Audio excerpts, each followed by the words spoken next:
Then we have There's No End in Pandemic. A new Senate report concludes that COVID-19 likely resulted from a research-related incident. I love that it came out, Vanity Fair came out with this report, and then everyone was like, this report is a dumpster fire. I'm like, yeah, the idea that it originated in a wet bat market down the street from a research lab is more likely than the fact that it originated in a research lab. Like, come on.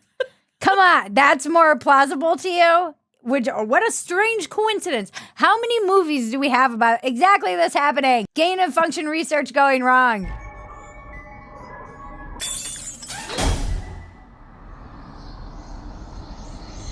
And then it does go wrong, and we're like, how did this happen? It must have been the pangolins. The what? That's what they said.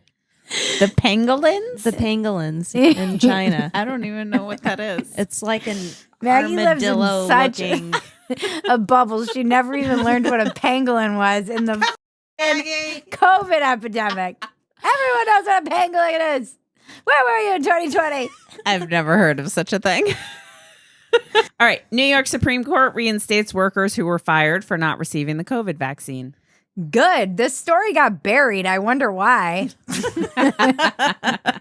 We're only talking about it because no one talked about it. It's strange. They're getting back pay. Yeah. Yeah. Yeah. And I think the mayor was like against it. Of course. Yeah. Of course.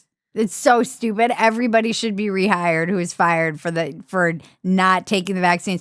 And honestly, these are some of the bravest people, I think, maybe in the world, because they stood up to levels of pressure that we really haven't seen. Tech pressure from businesses like Djokovic. He was like, no, I'm not doing this, and had COVID like twice. And still can't come into America. And they just reinstated that you need to be vaccinated to come into the United States. The only other countries that have this are like Libya, Iran, China. It's nonsensical. I'm telling you, the Democrats are trying to lose.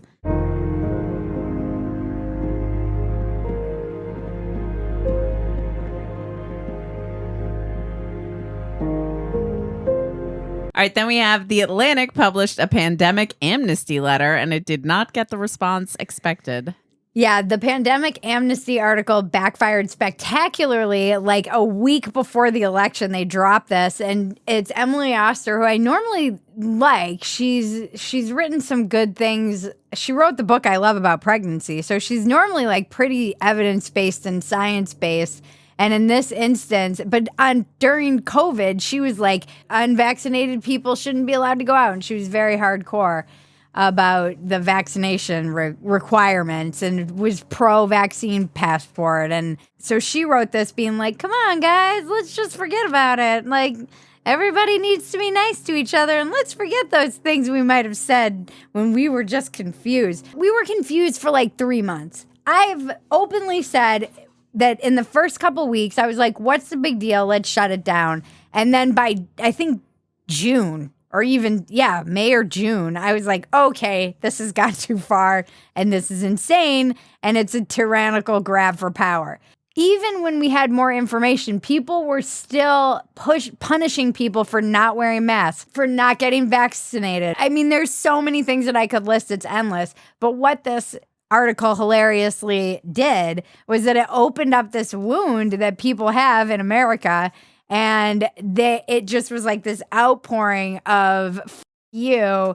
My grandma died alone. I went to a Zoom funeral. My child has developmental delays because they didn't see a face for 2 years. Like, the list goes on. Organ donors were taken off the list if they were unvaccinated. Shut down public parks. They were saying people who are unvaccinated shouldn't get health care.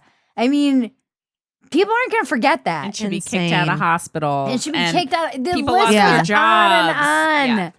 On and on. People died alone. They had to watch their loved ones die on a f***ing iPad.